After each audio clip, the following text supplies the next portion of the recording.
Olá, sejam bem-vindos à terceira aula do nosso curso de Manejo de Solo, Adubos e Adubação, no curso de FIC, de Produtor de Olerícolas, oferecido pelo IFTM Campus de Uberlândia. Na aula de hoje, veremos sobre o planejamento do uso e manejo do solo. Como vimos nas aulas anteriores, conhecendo os tipos de solo e as características, que vão constituir esse solo e podem levar à sua degradação e erosão, hoje entenderemos melhor quais são as práticas de manejo que poderemos utilizar como produtor de olerícolas para conservar o nosso solo e manter ele dentro do equilíbrio da sustentabilidade. O manejo do solo é uma prática ou conjunto de práticas indispensáveis ao bom desenvolvimento das culturas. Então, qualquer produtor aplica o manejo de solo, seja ele mínimo ou máximo possível que ele possa fazer. O manejo de solo é uma técnica que ela é feita desde o planejamento, da safra até o final da colheita, como é que você vai manejar esse solo para garantir a produtividade desejada.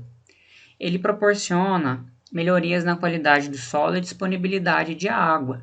Então, as técnicas de manejo vão fazer com que nós melhoremos aquelas características e atributos do solo que são possíveis. Então, tentar aumentar a matéria orgânica, melhorar a estrutura, conservar a estrutura do solo, para que assim tenhamos um solo de qualidade. Por exemplo, tem características do solo que não conseguimos mexer. Por exemplo, a textura, você não consegue alterar para mais argilosa, mais arenosa, mas outras características, como o teor de matéria orgânica, eles podem ser alterados e preservar esse solo.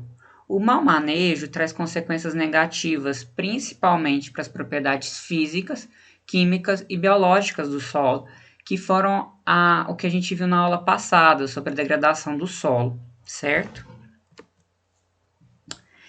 Em relação ao equilíbrio do solo, ele está ligado à sustentabilidade agrícola.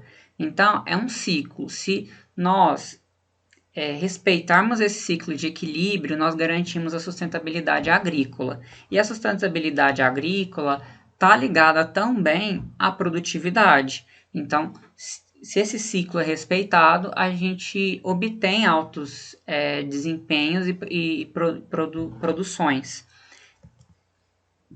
A sustentabilidade agrícola, ela tem a ver com durabilidade, ou seja, você preservar o solo. Então, você consegue garantir a duração, a extensão do aproveitamento desse solo. E vários aspectos estão ligados à sustentabilidade agrícola que precisam ser investigados.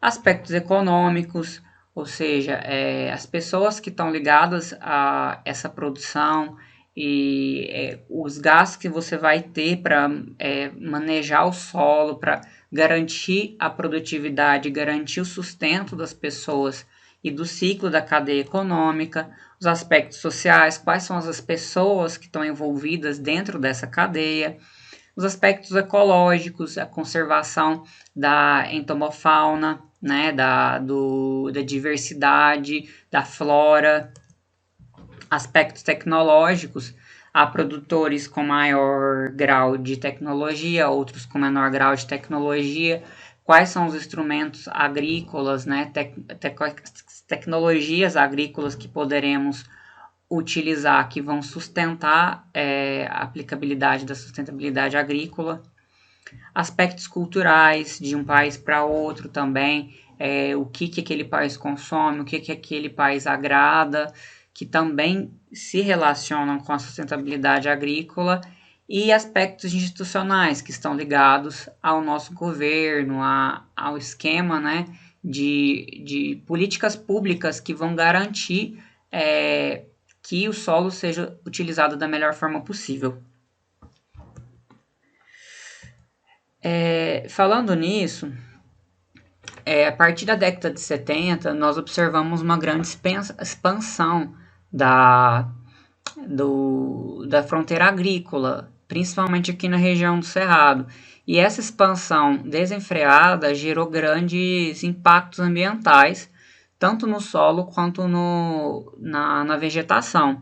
Então, muitas áreas hoje, elas ainda estão precisando ser recuperadas para ela conseguir ter um potencial agrícola. E são diversos tipos de ações que podem ser desenvolvidas nesses tipos de solo para a sua recuperação e estabilidade da sua qualidade.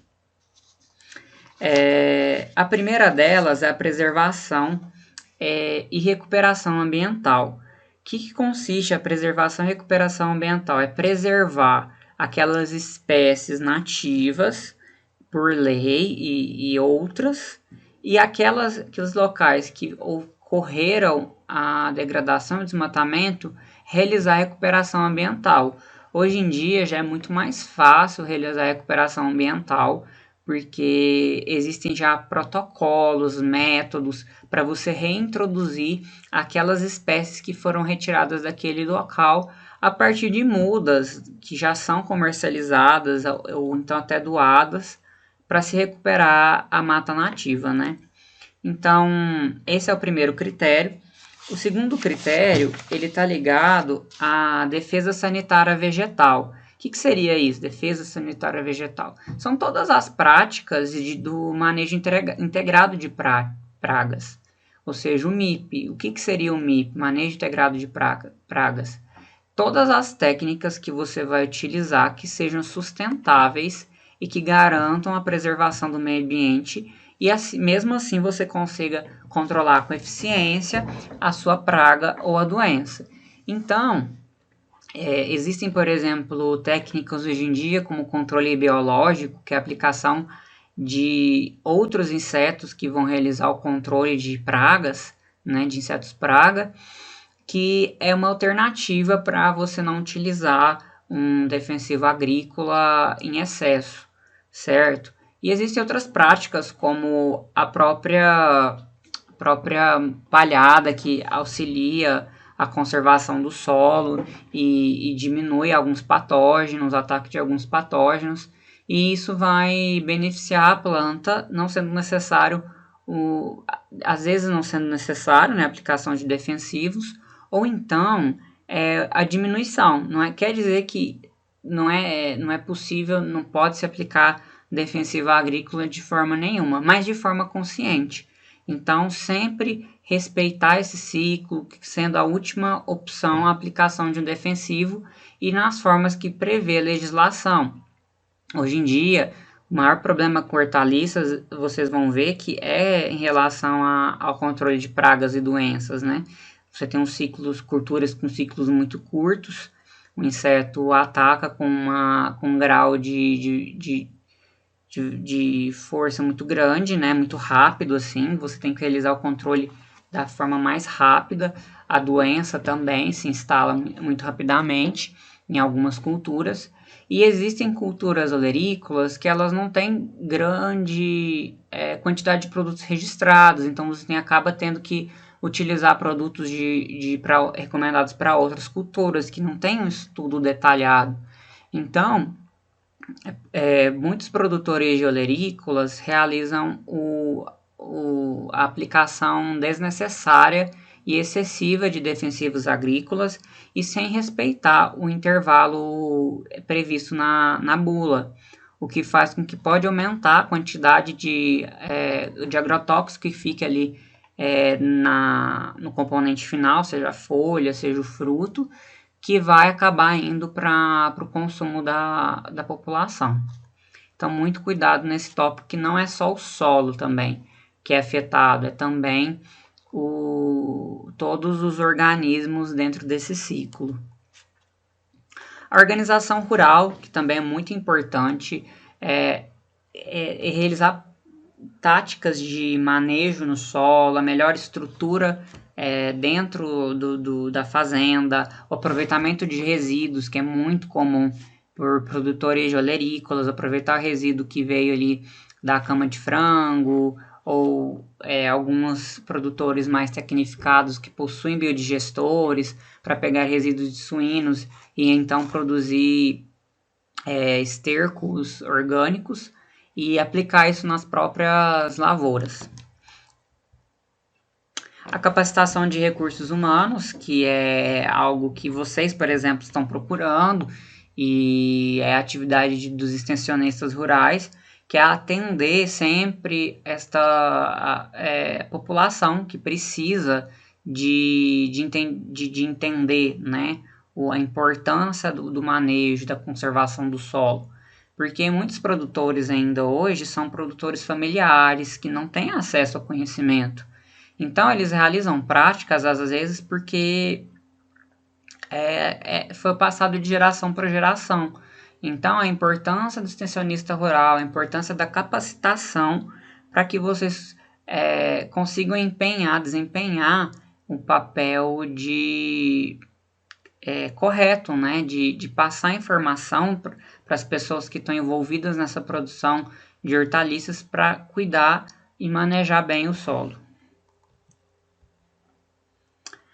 Existem diversos métodos de preparo de solo, e esses métodos, alguns vão danificar mais o solo, outros menos, que estão muito ligados aos sistemas de plantio que ainda veremos no final da aula, que são os sistemas de plantio convencional e plantio direto ou mínimo também. E quem não tem uma noção ainda vou explicar, mas só para vocês entenderem quais são os principais métodos utilizados na hora de se preparar o solo para então vir a cultura. O primeiro é a aração, que consiste no corte e revolvimento do solo por meio de um arado, que pode ser mecânico, de discos ou a iveca, ou de tração animal. Então, esse arado ele vai revolver o solo, afofar mesmo o solo, para possibilitar ali que a cultura consiga se desenvolver.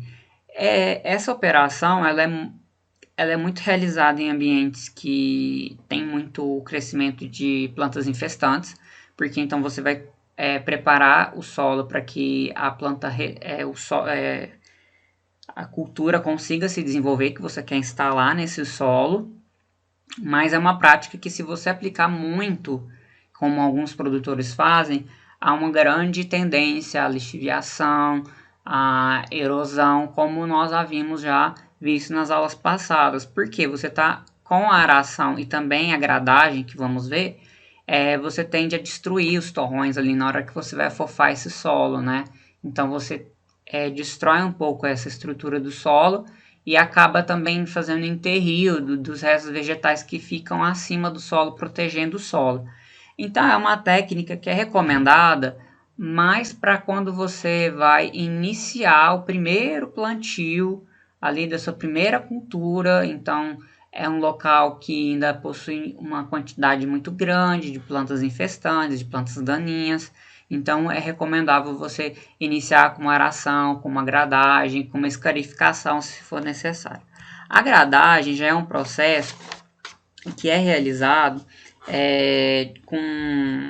para a passagem de grades mesmo no solo, para também deixar esse solo mais homogêneo. E pode ser feito por dentes ou por discos, que é o mais comum. E a gradagem, ela pode ser leve, que é normalmente a grade niveladora, ou pesada, que é também chamado de grade aradora, que vai fazer um trabalho mais pesado no solo.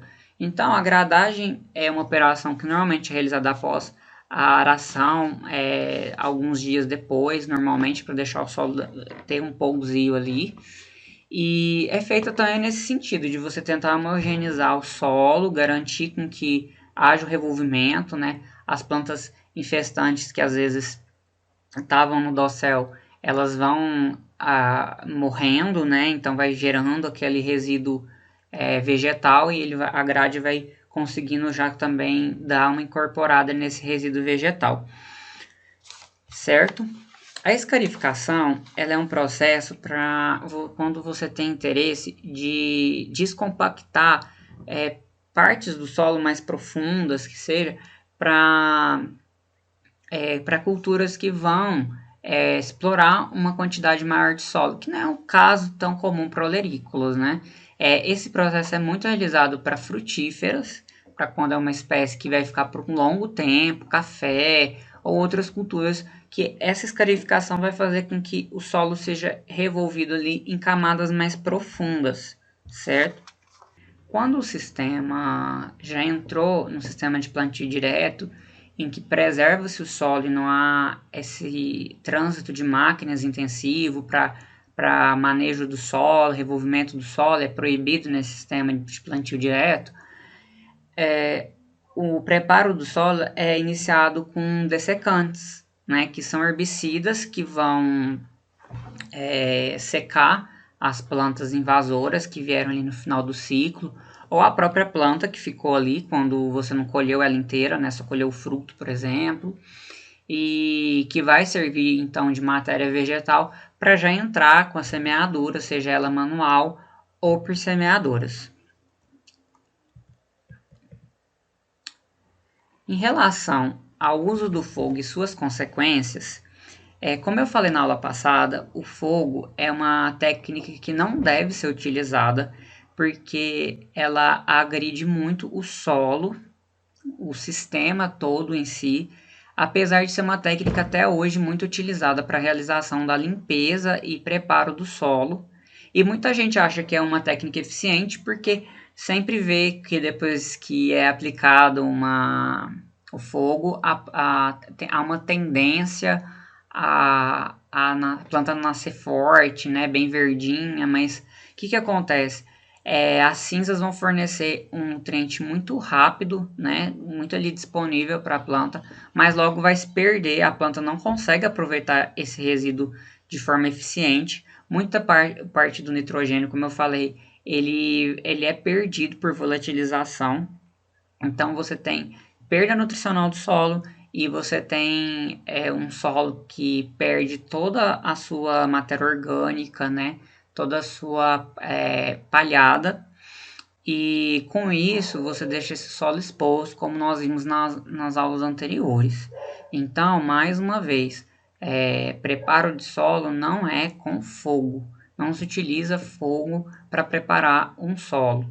Então, nós vamos utilizar ou o sistema de plantio direto, que é o mais recomendável, em que você tenta manter, preservar a estrutura que foi formada do seu solo. Isso também é realizado com cultivo mínimo, então você realiza uma menor quantidade possível de operações no solo, ou então em áreas que vão iniciar, né, que são áreas que ainda não foram desbravadas no campo, aí sim se faz mais sentido de utilizar a aração, a gradagem, porque é interessante na operação de calagem, que é a aplicação de calcário, você incorporar esse calcário, então você já faz essa operação junta, mas depois que o solo já está